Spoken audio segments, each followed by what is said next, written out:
guy says, oh, you know what I do? I just get relaxed and nonchalant, and then I just observe everything that's happening. But he didn't see that the identity was already in place. The one who got nonchalant was an appearance that wasn't being observed, let's say, yes? That appearance was assuming all the other appearances. And you take the light off of that by saying all the others are appearances, yeah?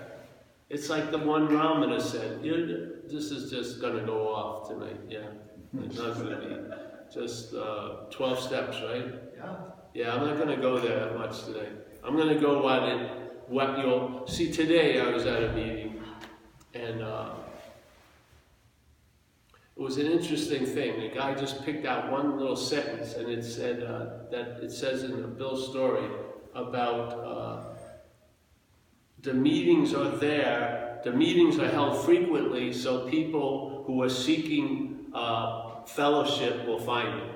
Yeah. Now, what I found is when I was out there, I didn't know what I was seeking. I thought I knew, but the only way I found out, the only way was finding out. Yeah. So I was in this program called Duality Street for 2 years, and I started to realize something wasn't there. You know, that I was missing something. Yeah. So what I did is I asked the oldest people there. Now remember, Duality Street used to put out brochures about their success rate, and it was like 99.8% of people successfully stayed away from drugs and alcohol, but you had to read the fine print. You could never leave Duality Street.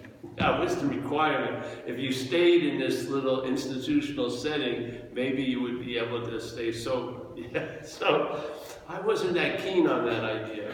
So I was, but I was looking around. I felt like there's something that's missing. Either I'm missing it or Duality Street doesn't have it. So I decided to ask the oldest people that lived there. Not age, but people who've been there like for 28 years, 30 years. And I asked them, and they didn't know what the fuck I was talking about. You know, some kind of spiritual solution, whatever. Yeah? I had no idea. So then I decided to work out and I left there. Because they wanted me to stay 5 more years. I said, no, I don't. Is there any other options? Work out. I graduated in 2 years. So now I go back out, and then 10 months later I find AA, recovery, and that's what I was looking for. I didn't know it, but when I found it, I knew it, yeah? And this is usually the case with all this stuff. So the idea, after a few months of going to recovery, I started feeling something, a sense of well-being, or I don't know what, something that had been missing. And then I came to the term, oh, this is what belonging feels like. So I found a tribe that I could identify somewhat with. I'm not a great joiner, but I could sort of be on the periphery and still be included, which I like. So then I started to feel something. So I found out that the name came later, you know. I didn't have this, I had no idea what belonging meant, really. I had to have an experience or a sense of it to get an idea of it. And that's been the way it goes, yeah.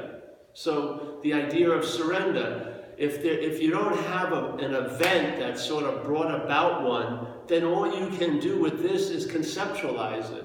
And conceptualizing it ain't going to work. It's not going to produce a real ease and comfort in oneself. It's not going to be applicable, basically. You'll have many topics that you're not being surrendered over, and therefore your head will be trying to manage them, and you will have that effect of anxiety and a fear that things aren't going to go well, because they haven't when you've been managing. So you can't get out of it. But then something happens, you get an event, and that event shows you something, and maybe there's a loose term, surrender. So now you can entertain surrender, because you had a taste of it, yeah? So you can entertain it from then on, yeah?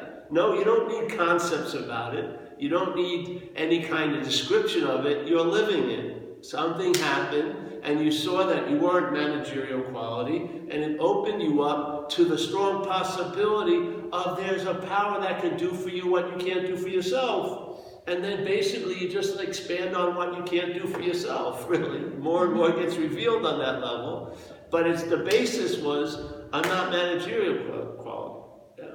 Now, I didn't know what was, but I knew I ate. So that opened me up. And the same thing with these ideas. These ideas go in. Hopefully they bypass whoever you think you are, the mental defenses, which is the act of being identified as the hearer of the message. As soon as the hearer hears the message, it neuters the message. It changes it. It goes like that in a blink of an eye. You can't get in front of it. As the hearer, you're not going to get before that. It's going to, because you come after. There's hearing, and then there's the claiming of the hearing, and then that implies a hearer. The hearer isn't going to get before the hearing. That's why you hear a lot of shit you didn't want to hear. Because what's hearing it is way before you, yeah? So the hearing occurs, then you show up and go, I didn't want to see that, but you saw it. You know, I didn't want to think that, but there was these, you heard the thoughts. Yeah? So there's always this sense of powerlessness, and it's very frustrating because there's an assumption you have power because you're crowned as the hearer of everything, the thinker of everything, the doer of everything. Then why can't you fucking control your thinking, your hearing, and your doing? It seems like there's a certain bit of power that is given to you, bestowed upon you when you're the doer of things. When you're the source, you think like the effects should be affected by the cause. You know what I mean? But basically, your mistake, you're an effect. And then other effects cause you a lot of trouble. That's what happens. You think you're the thinker of the thoughts, and then the thoughts can own you. You don't think when you were 3 or 4 you had thoughts? You had thoughts, but they weren't yours. Yeah, there was thoughts happening and they didn't own you. They didn't ruin your fucking whole day. Yeah, I mean, you get over things in like 10 minutes. You'd flip out and then be like nothing ever happened. Your parents would be bummed out for a few days, but you could care less. You were out playing again. Yeah, there was a certain ever-present possibility because certain conditions hadn't gotten strong yet. Yeah? And it's not the thoughts, it's the thinker of them. It's not the thoughts. I have total immunity to your thoughts. I do. I can see you flipping out, but they're not going to cause me to flip out. But the same thoughts held as mine have the ability to flip me out. They're not the thoughts. The thoughts are a vehicle. Something puts the impact into them. Yeah? The car of thought cannot drive through the wall. With your belief, it can drive through a wall. Yeah? So the bondage of self is an activity. I think that's why we're missing it. We think it's like, well, you know, January 21st, 1983, I was bonded to self. I lived out the sentence for 20 years. I was freed October 12th. You know, it's not like that. It's an activity going on all day. If the attention and interest is given to it, it's going to seem as real can be. And so you're going to take a lot of false evidence to be real. You know? And then you're going to react to that false evidence as real, and you're really going to get fucked. Because it's false evidence. Yes? Fear, false evidence appearing real. Where is that happening? In your elbow? In your knee? No, in your head, in the thought system. The thought system keeps constantly propagandizing all day. And we're sitting there not having no clue what's going on, so we just take them to be so. Hey, sounds like me. It must be true. Yeah, if the same stuff that was broadcasted and they had a disclaimer, these are Stanleys, you would have an immunity to it. You would. You could have tons of Stanley's thoughts and they wouldn't push you to an action probably. But just a few thoughts of yours can cause you to do something that jackpots you for the next 50 years. I know someone who killed somebody in a blackout, has 45 years to go over it, can never go over the event that affected the next 45 years. Can't remember. Yet he's in prison for 45 years. I mean, these are the kind of the effects that thoughts can produce if they're driven by my thoughts. We saw a movie the other day, a couple weeks ago, called Mustang. It was about they had this wild horse program for this prison in Nevada. So some of the prisoners could start working with the horses, and of course, like all those movies, yes, the hardened prisoner gets weak, softened by the horse, beautiful. But there's one anger management meeting in the prison, and the leader of it's asking each one, well, think about what brought you to this prison. How much time was there before you had the thought and doing it? And the person says, half a second. One person said 22 seconds. Weird. Says no mid-time at all. In other words, they immediately reacted. There was an immediate reaction to something that was broadcast. That guy's fucking with me. And now they're in prison for 12 years. And they went over, it was pretty interesting. 1.5 seconds. How are you going to get before that if you come after it all? You'll think, I shouldn't have done that, but you really had no say in the matter. Something was in the right setting, the right circumstances, and it came out. And you basically are left holding the bag, really, for the 40 years, trying to rationalize it. Why did I do that? Because based on the idea, you had to have done it. You did it, you were moved to do it, but you didn't do it. The you came after the doing. If you don't see it, you're going to be looking from it. How are you going to go anywhere if you don't even see the movement of time? If you don't see time moving everything?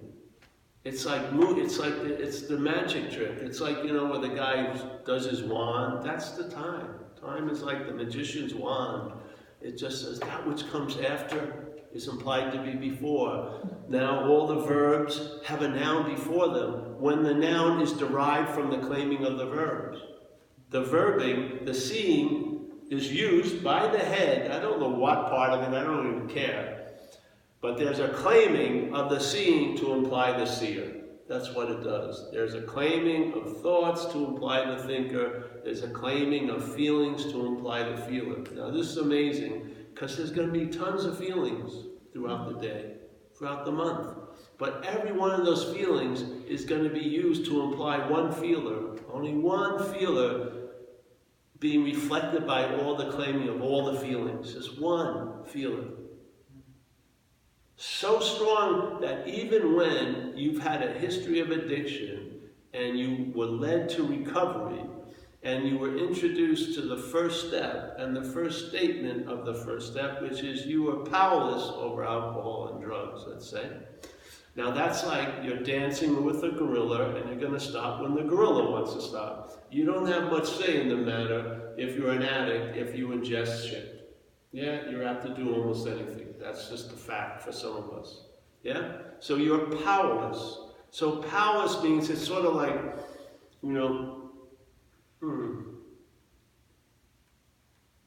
Yet, today, people have recovered somewhat from addiction and alcoholism, but they haven't recovered from the selfing because they still are harvesting. They're still at the effect of a lot of harvesting of guilt and shame based on what you believe you did out there when you were loaded. Yet, it says in our book that you were powerless. Where's the relief? Where's the forgiveness?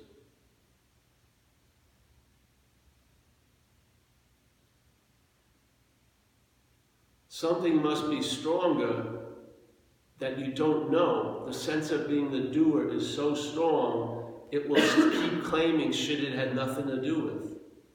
You can be taken over by a demon and you would be the biggest disguise of the demon because you would call all the manifestations of the demons yours. The demon would have fucking carte blanche to do whatever it wanted through you, and you would be claiming to be, I did it. How can you not see that something has possessed this possibility and has taken you over, and it's using you for transportation? There's got to be a strong, stubborn, the original to me addiction, which is the addiction of being the doer, the feeler, the thinker, the haver, the loser. The both opposites. Your face is on both sides of the coin of duality. Both sides are stamped on it. And then it's so weird in recovery people come into recovery, and then I just wasn't even going to speak about it, then I do. That's how much I have to say, control over the fucking thing. Really, yeah. I pronounced I wasn't going to mention it, and then I'm all into it now. Because I have no idea what's going on either. But I do know what's moved through this for many, many years. And I do know where that is from, in a sense. And I have utmost whatever about it. So here, this always blows my mind also. So people enter recovery, and then there's a great idea that's presented, which is turning your will and life over to care of a higher power. Then when things start getting good, you give credit to the higher power a lot. You know, God's doing it, and everyone's now in that flow. No, something's doing for me what I can't. Yes, doing for myself. But they don't apply that to the God that had them before the fucking program. The God of alcoholism. They're still taking all the fucking blame for what they did there. They're not giving the credit to the alcoholism for the blame and all the shit that happened in their life. They're not using the same principle, so they know the principle. It's not like they can't apply it, but for some reason, all that shit that came through, all the fuck-ups, everything, they take completely theirs, basically. Yet now, all the good that's happening, they're very clear and clean about it. Oh, God's doing it, and a lot of gratitude. Why can't it be applied the opposite? Because you didn't see the first fucking God, nor have you seen it. You didn't see the parasitical movement. You didn't see that which dominated you. And the same effect, the gratitude that arises, yes, by seeing all this good shit and you don't have anything to do with it. Forgiveness would arise if you saw all that bad shit and you had nothing to do with it. Another effect would occur. They would be almost reflections in a dualistic manner. Forgiveness would come from all the shit that you thought you did when there was a realization you would have done it to anyone unless you could physically be stopped. Yeah? Just as you're enjoying the gratitude that comes from enjoying things and not taking credit for it. Why are we so indebted, and I don't believe it's us, it's the head. Why are we're so indebted to taking credit for the shit that happened while possessed? Now we're possessed by a higher power. We're giving it all the praise. Why not fucking the other way? Or, in a sense, that's still dominating us. It's still guiding us in a way. To the point where there's a statement in recovery, it says, you got to be clear, and this applies to everything, because really what people say in AA, first you come in to stop the drinking, and then you stay to stop the thinking, basically, because the thinking precedes the drinking, yes? The problem resides in the head, and everyone seems to have it, because the head, the malfunctioning of the system we're all saddled with, which is self-centeredness, is that it's a failed system. Yeah, it can't see past its proverbial nose. Yeah, it pontificates, forecasts. So much shit's happened to me that I had no idea was going to happen to me.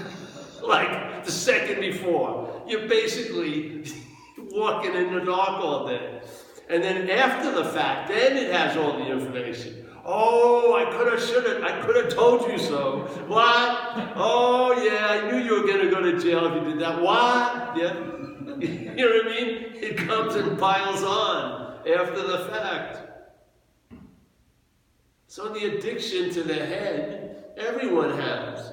Alcoholism and drug addiction and sex addiction and food addiction, all it does is amplify some of those qualities that the selfishness, the self-centeredness, the identification as self portrays. Yeah, they're just like, you know, you have a little bit of jealousy, you drink and use, you're up on stalking charges in a few months. You know, you go extreme. It takes the shit. And then maybe you have a certain energy, you put alcohol and drugs in, and it's like a dog whistle to people in authority. You fucking attracting cops wherever you are. You can't believe it. How the fuck did they know I was here? You know what I mean? Because of being. So,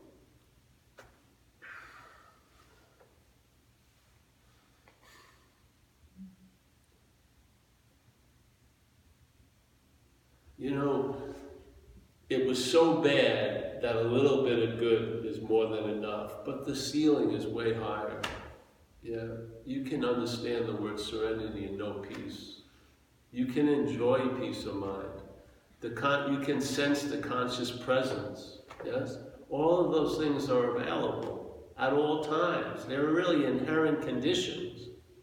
Yeah, all you need to do is sort of, and you can't produce it. There's got to be an extraction of interest and attention from the mental fucking narration. Now, the narration can't extract the narration, the interest, because that would be interest in it, yeah? So that which is playing God can't quit playing God, that would be playing God. It doesn't work. So we know that. Or as we say in recovery, self can't get out of self. You better find that out.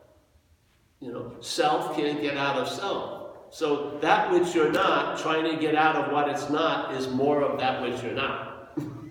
You know what I mean? That's what you get. You don't get less, you get more. The more it wants to get out of itself, the more you're in it. Yeah, that's the little weird thing. You think it should work another way, it doesn't. Yeah, you're more in by constantly trying to get out, really. Like here, this says exit, but really it's an entrance, yeah? All the doors have exits on them, but when you enter it, there's another door. You just go on and on and on and on. You're never getting out, because the in is exit.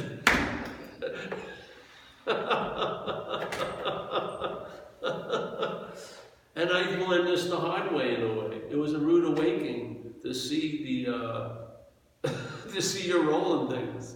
It's pretty amazing that it's sort of like we were talking in Toronto, wherever I was. Here we are in a duality thing. So there's a sense of consciousness, yes? And then there's what you are, let's say awareness, giant field. So let's say you get a glimpse of what you are through the consciousness. So there it is, yeah. It's like, but the thing is, what's really happening is here you are, and there's a mirror, and you're seeing what you are as something other than yourself. And the mirror is being held by you, and then this identification as you, not noticing you're that which you're seeing, yeah, is the obscuring agent. So you're always trying to go through this smoke with the host, but every time as you move forward, it keeps moving because it's always arm's length because you're holding the mirror.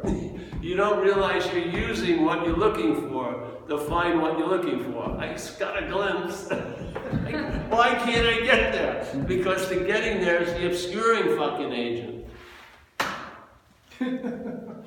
Yeah? So, that, what you're getting, seeming a glimpse of, you can't really see anymore now, is what you are, is what's looking. We're using what's looking to find what's looking.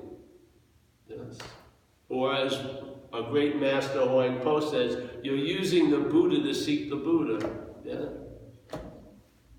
And I don't understand. See, so let's say, supposedly Huang Po laid this on a group of people, you know, in China, how to talk.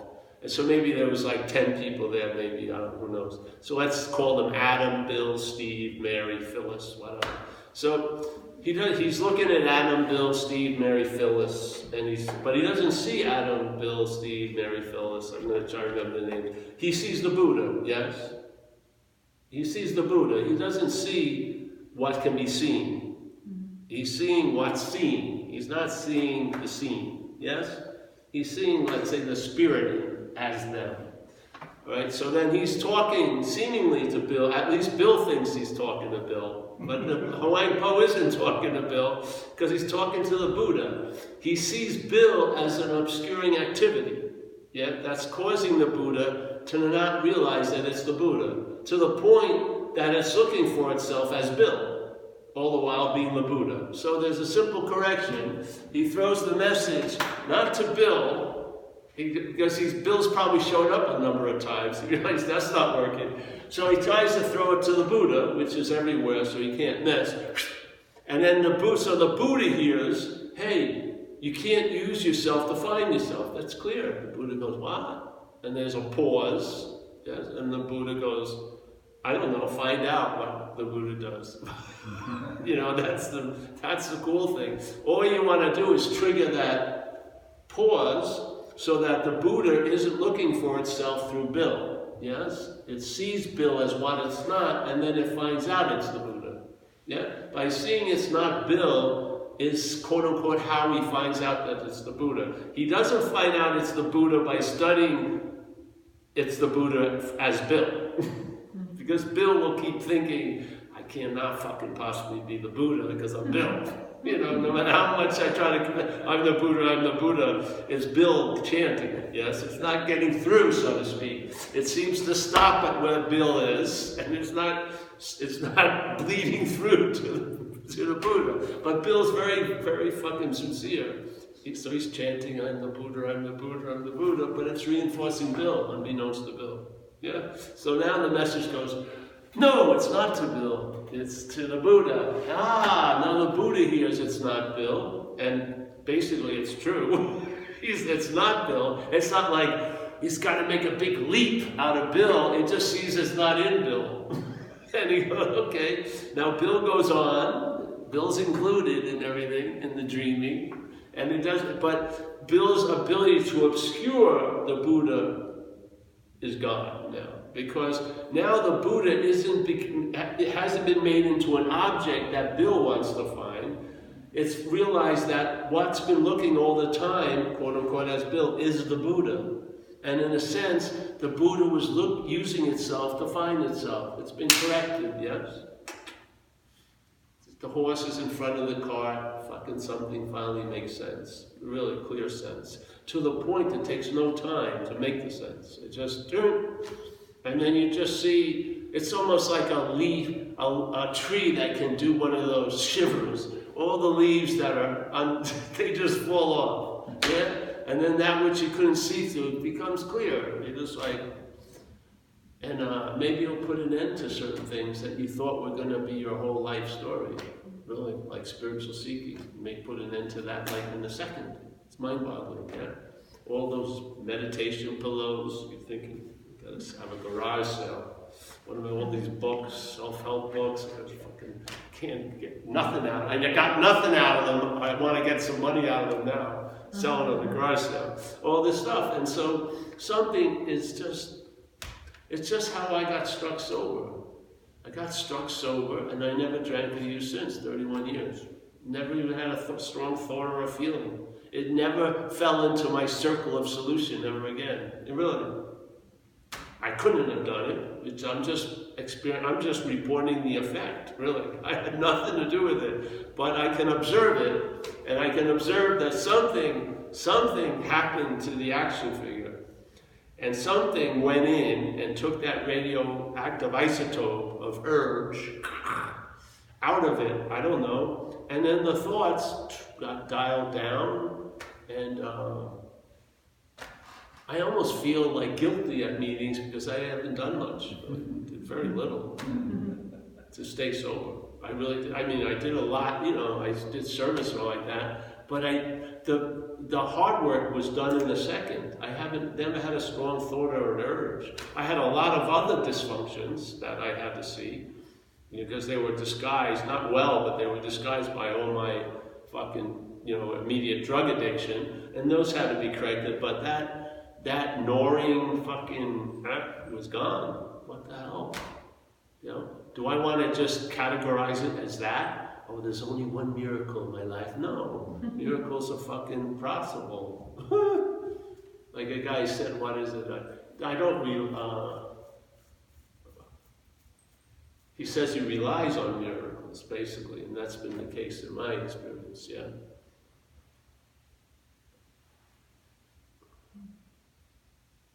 And it's a sense-felt stuff. It's not conceptual. The conceptual realm is trying to fill what you don't know, really. You're trying to make things that you can only find out, something you know conceptually. They don't hold water here, they don't. They're like bald tires. They're not going to get you anywhere. Yeah? So this idea, it's in already. I believe the spiritual subpoena is served even while you're watching the door to make sure you don't get served. You're served already, because it's not to you. It really isn't. You're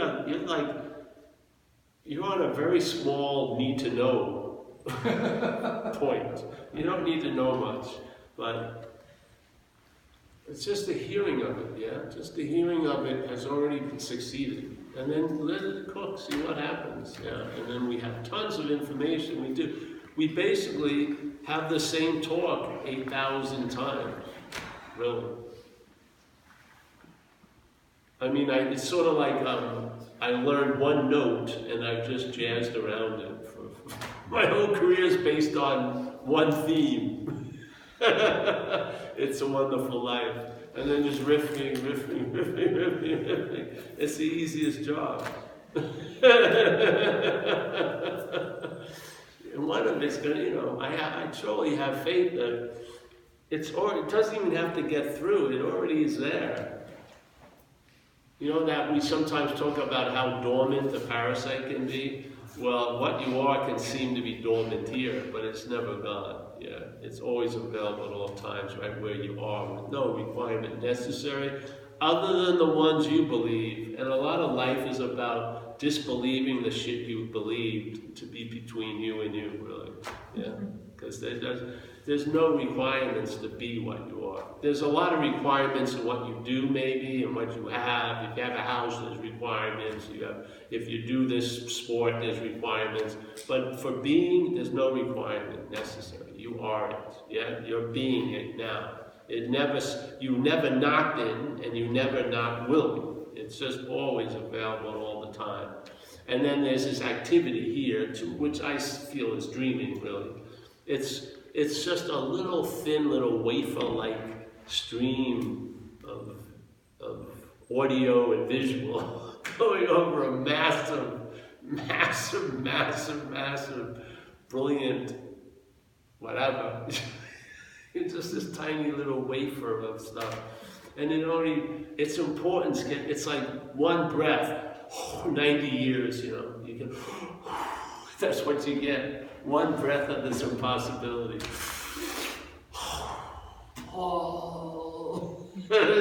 It's going to end, and it's going to be like it never happened. Literally, just like when you go to sleep tonight. Today will be, there won't even have been a today. Was there? Really? Is there any today really noted? Oh, well, before we enter the dreaming, remember today. No, this dreaming gives you a whole fucking other place. Usually you see things as bodies, so the same mental programming stays there, yes? You see things as bodies, but in fact, you get a real big break every day. And it's amazing if we think we're the center of the universe. We're out to lunch like 1/3 of the time every day. It's 8 hours of sleep. You would think if you were that important, they'd need you awake all the time. Basically, I think the best shit happens when you're not aware of it. So the idea of non-duality is an idea, but it may be introduced as that, but it may be a fact for you, yeah? Not for you, as you really. So, but the idea is what you first get, so to speak. And if the idea seems novel, it is. It's a very novel idea because it's really questioning the framework of what we call reality, in a sense. And so you've heard the word duality, yes? Duality. Two-sidedness, like hot, cold, yes, no, this, that, close, far, connected, disconnected, yes. This is called duality. And then closer to this is dualism, which is subject-object, yes. So sometimes you feel like you're the subject, like you're the thinker. So you're doing the thoughts, and sometimes you're that which is thought about. You're an object, yes. So it fluctuates between these two subject-objectness, yes? Now, non-duality is just a negation of that. Not a denial, like, not that. No, it's a negation. It just says not to. There's no subject-object, and in a sense, there's no realness in duality. It's an appearance, or a dreaming, or a dream, let's say, yeah? And the dreaming is really, if you follow the dream back, it goes to us. And to us is this subject-objectness. Yeah. So it's very confusing because the subjectness, from the mental point of view, is seen as an attribute of the object. So you believe you're the one who's conscious. You believe you're seeing. Your mental state implies that you're the seer. And it pictures you as a seer, as a body. Yeah? So the body, the object, is now becoming the one who has the attributes of subjectness, when all there is subjectness. Yeah? So it's a little bit of a mistake, so to speak.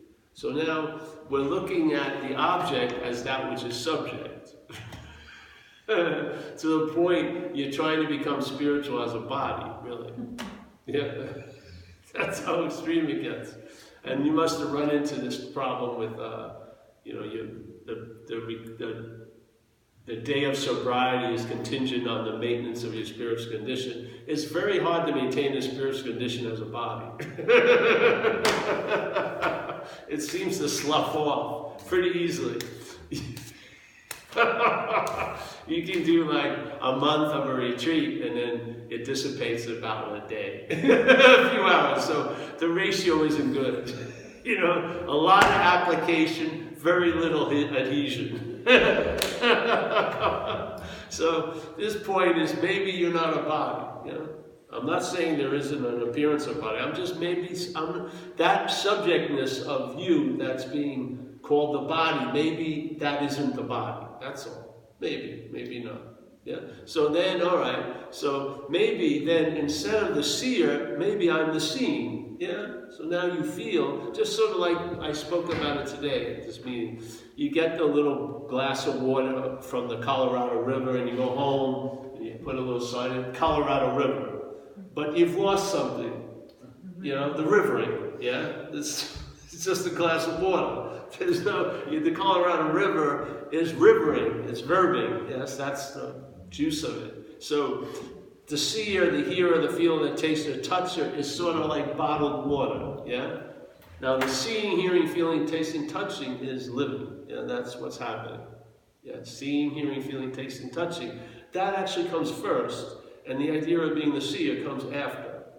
Yeah. So why not just get the horse in front of the cart instead of putting the cart in front of the horse? Yeah. So that which comes after isn't seeing. The seer isn't seeing. I'm telling you right now. The hearer isn't hearing. It's been confirmed to be the hearer tons of times, but it's not the hearing. It isn't. It's an idea about the hearing. Yeah, it's not the hearer hearing. So there's hearing, feeling, tasting, touching, smelling, and then there's noticing of thoughts. Yeah, you're not noticing thoughts. There's a noticing of thoughts, and then the head says it implies you. So suddenly there's thoughts being noticed, and then but I'm the one who's noticing the thoughts. No, you're not. There's noticing of thoughts. Yeah, beautiful, really. Just seeing of birds, hearing of notes, tasting of food. Being the taster, tons of fucking opinions. Being the seer, fucking tons of opinions. I didn't want to see that, blah, blah, blah, blah. But again, you're powerless because the seeing comes first. So wouldn't you let's say one day you realize you were driving backwards most of your life. You would think you were going ahead. Wouldn't it be nice to try to see it, actually have the horse in front of the cart, really? Have that which is before, and that which is after, just for once, instead of having that which is after before, because when that which is after is before, it has to seemingly forget the before. And it even doubles up on that by conceptualizing the before from the what after. So now you're looking for what's looking. What's looking has been conceptualized, you have it here, and now you're looking for it, but you are what's looking. Yeah, you are that. That's the beauty of the message. And then AA is a perfect way to express it. AA is a great path, and this will help illuminate it, tell you the truth. Yeah, I think AA has done the corrections in your life pretty much. You're not fucking a rabid dog anymore. shit like that. If you stick with the principles, the action figure will probably stay out of trouble. Now you're free to entertain other possibilities. You're out of the survival mode, and maybe you can see, hey, what would it be like, And then maybe you'll be able to abandon all your old ideas because they're not yours. That's the best way. See, if they're yours, how can you... See, this is another thing that gets me. And maybe I have the wrong definition. So it says you have to abandon yourself to God. Now, if I abandoned me, I would still be there, right? I mean, when we were out there running around in San Francisco, we'd have beaters, and then we'd run into a tree, like up in the Ashbury area. And then we just abandoned the car. We just walk away because we didn't have any rego or insurance. We just fucking abandoned the car. Walk away. I can abandon something that I'm not. I can leave something that I'm not. I can't leave what I am. How am I going to abandon me? I'd still be there. Yeah? So the way I see those sentences, you're abandoning what you're not, which is self. So I'm abandoning myself, which is the act of being identified as it. I'm abandoning myself over to God. Yeah. I can abandon this because it's not me. I can leave this and go. I can't leave this as this and go as this. Yeah. That would be self trying to get out of self. Yeah.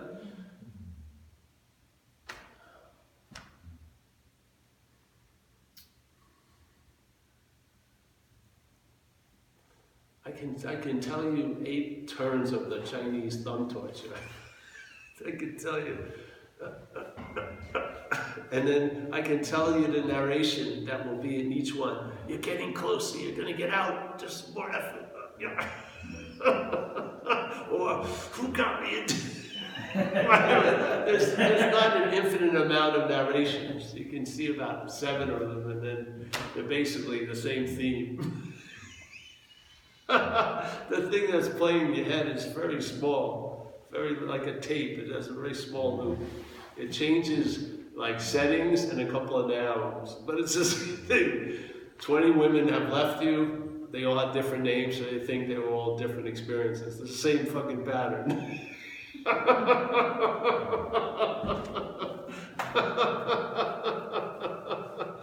This looks exactly the same, but there's a palm tree in this one. Oh, that's all I need was one difference. Then you'll run into the problem.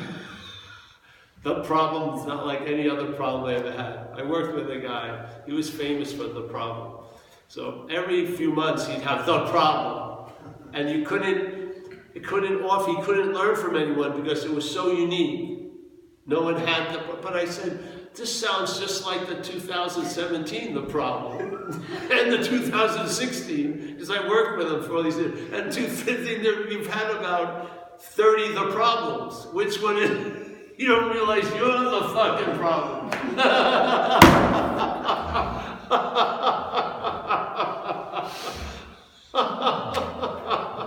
How many more do you need to, how many of the problems do you need to find? Oh, what? Yes. If you see what you're not, that's what you are. That's the sense of it. The sense is just, you see the activities that are used to imply a you, really. A you. When they're taken to be true, it's now you, and then the you gets coronated as me. And then you're in a terminal, unique little bubble where you really believe that no one understands you, really. No one's done the things you've done, no one thinks like you. There's very, very little light in there, even though you are the source of light. Yeah? It's very difficult to get out of the me as the me, but you can see the production of a you. Yeah, way before the coronation, there's a subtle assumption, constantly reinforced, you, reinforced a lot with the language, as the doer, as this and that. If you see it there won't be any coronation pageantry. Because as soon as you have the crown, there's a heavy investment in the me. you may not want to take the crown off, yeah? But if you just see you as a you, just like many other yous, there's a freedom available there. There's a lot of space there. And I think if you breathe that space, it would be more like home than the fucking oxygen you're breathing now. Really. I really would feel that you would sense just this fucking something that's so, to me it was like a knowledge before knowledge, yeah? It's just something that I knew beyond knowing. As soon as something got it through and triggered it, like they say in recovery, the innermost, something, and it's not here. This is the outermost. This is not the innermost. Even though you think you go in your head, the head is out. Yeah? There's no in here. So, but this, it was just, I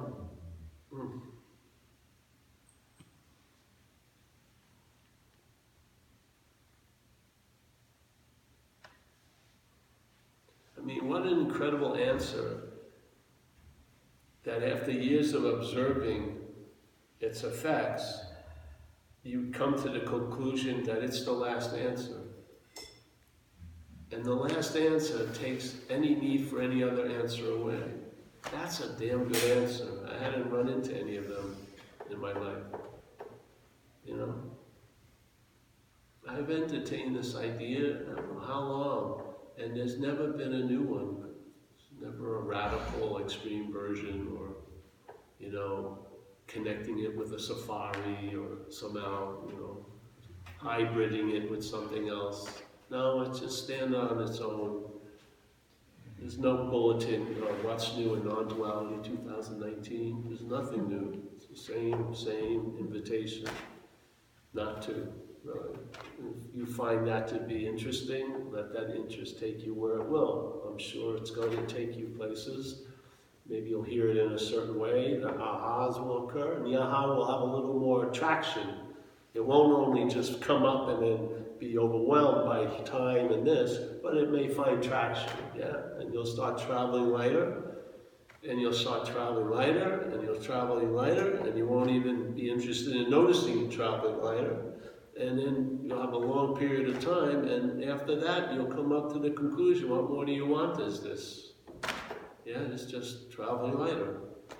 I can't get out of anything, I know that. You can't get out of this place. You can't.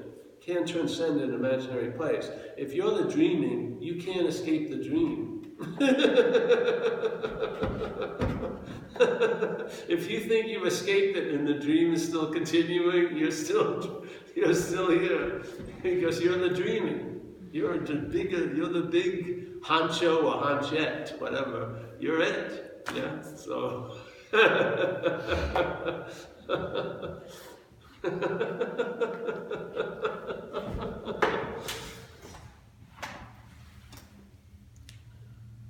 What's beautiful is these little inclinations verify themselves. If it's your time, you know, if it's not, it's going to be your time. There's no rush. Yeah. But just don't stop it with a period or an end of a paragraph or a but, you know, and then pledge allegiance to this place. Like everyone I see comes here, gives me, oh, it's so beautiful, this light at this meeting, but next week I'll be, you know, immediately pledging allegiance to the fucking system. No, just stay, just see what happens. Let it take its own effect. Maybe you'll be led to another meeting, who knows? You'll hear this, and you know, you'll have that little dog move where something will, a new logic will get in there, and maybe there'll be like a weird correction. When the correction's made, there was no need for the correction. That's how imaginary it is, really. When the correction is made, you see there was no need for a correction, because you can't correct an imaginary problem. See, that's the beauty.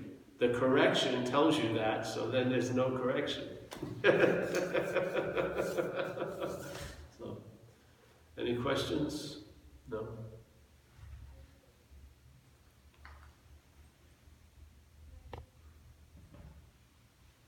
We're going to go eat, I think. Some of us. Some people aren't invited. They know who they are. I didn't say anything.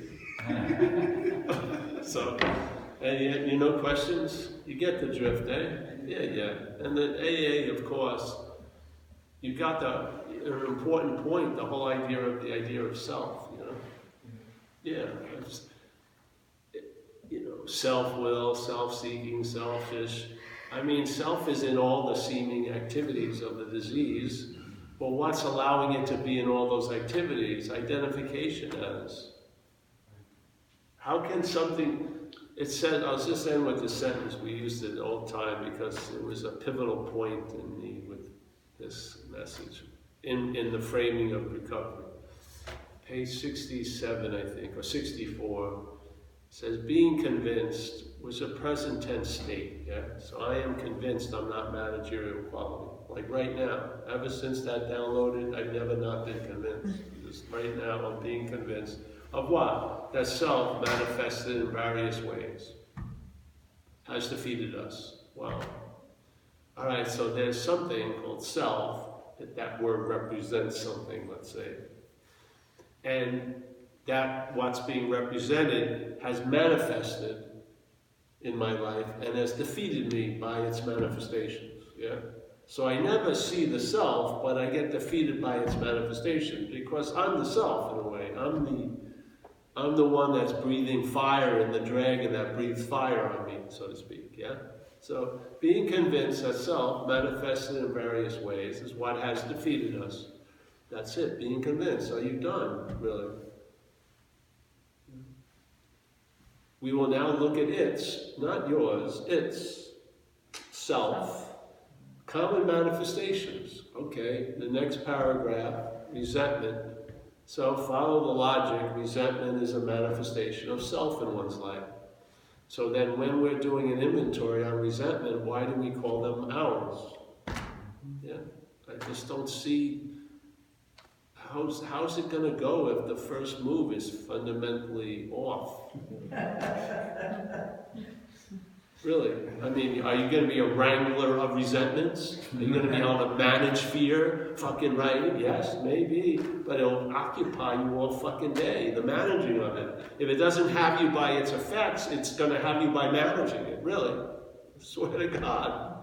This is about freedom from the bondage of self. It's not about containment. That's in the beginning when the shit's flying. Yeah, but we're supposed to outgrow something, like a kid outgrows its clothes, yeah? We're supposed to outgrow this, the fear and all this stuff because it's a system we can outgrow. We can move from it, yeah? Because we're not it, yeah? We can leave that system and go and move. We outgrow it. How do we outgrow it? Well, perhaps there's a better way, trusting something infinite rather than our finite selves. Now, trusting something infinite has no medium, no way to trust it. There's no thought system. There's just a trusting of the infinite. The trusting of self is the system, the thought system. You want to know the activity. You just don't want to say, oh, yes, I've got to practice in a better way, not trusting self. You got to be specific. What is the act of trusting self? It's believing and having faith in the false evidence that's appearing real. That's it. You better get to the exact nature of the wrongs. You can't be wishy-washy. Oh, yes, I've been trusting self. Exactly how does that look? Maybe say it, see it. Then you'll realize the problem resides in the mind, which it also says in our book. Where is it? Is it in the tissue? No, it's in what we call the mind, the thought system. So the thought system is conveying the information from this idea of self that is used by its manifestations of its effects that defeats us. We don't see what defeats us. The defeat happens through us. Yeah? And it's truly by us. Being identified as that, we give fuel to its manifestations. They have the power now to affect us. They defeat us. And then when we go back to the scene of the crime and we look at its manifestations, we call them ours. The fucking crime is continuing. You think it's fucking over, and it's not. The investigation of the crime is part of the fucking crime. Now there's my manifestation, I mean, it continues on and on and on. Is it on there? Yes. You see it though? A simple little "my" changes everything. Resentment, resentments. They happen a lot of times when you're driving, especially when you think you have to go somewhere. And what's causing that wanting to go somewhere is time. Why not see the real causes of shit? Why not? I mean, you're here. Do we have anything better to do? I'd like to figure out what's happening. It'd be pretty interesting to find out, considering it seems to have a lot of effect on me. Let's check it out. And then you'll see, oh, wait a minute, all roads lead to me. What? Oh, yeah. That's why you're in so much fires. You're the fire starter, you motherfucker. What? Yeah, you're giving all the meaning it has. It's your identification that allows the manifestations of this fucking foreign idea to defeat you in this life. What? Yeah. What do you do then? I don't know. Surrender. You've had it before, you now know. Surrender by the evidence. The appropriate response is not moving at all. Let fucking things get reconfigured. Hey, this ain't going anywhere. Yeah. For me to go another way, first I gotta stop going this way. I can't stop going this way, so I'm just gonna fucking tell the truth and see if something can stop me. Yeah, and then you get redirected, and then you move another way, and then someone who was a down and out fucking addict is now a recovered fucking circuit speaker in AA, which I'm not, but an elder of AA. Was there a person who was an addict and a person's that? Neither. What was directing this directed me into deep addiction, and what's directing it now is leading me into recovery. It's the fucking same. It's the same dynamic, but it can manifest in different ways. Yes, so perhaps there's a better way, trusting something infinite rather than finite self. Let's go. And when the demonstrations of that system work, you better fucking honor them, because the mental state is going to run a miracle over in an hour. It will forget a miracle in an hour, and it will remember a presupposed resentment for 40 fucking years. It's not an objective observer. It's bias. You cannot let it be the surveyor of your fucking sobriety. No fucking way. Seriously, you will forget a miracle in a fucking half hour. You will, we will. Not you personally, we will. Because it's not looking for that. It's not looking for miracles. It's looking to be fucking right. And sometimes it has such a belief that you're wrong, the only way you can be right about that is for you to be really fucking wrong. Quite a lot. And you're in these little pretzels, and the pretzel can't get out of the pretzel. I mean, that's why we sought relief by any fucking means possible. Yeah. Now, what would happen if you were based on relief? There would be no seeking for relief. You'd be free from the bondage of seeking for fucking relief all day. You'd be content and satisfied as your starting point. Yeah, the whole race would be run differently. The pursuit of happiness would be like a leisurely walk. Why would I want to run towards that? I'm feeling pretty chilled. Yeah. Yeah. So, that's it. Yes, let's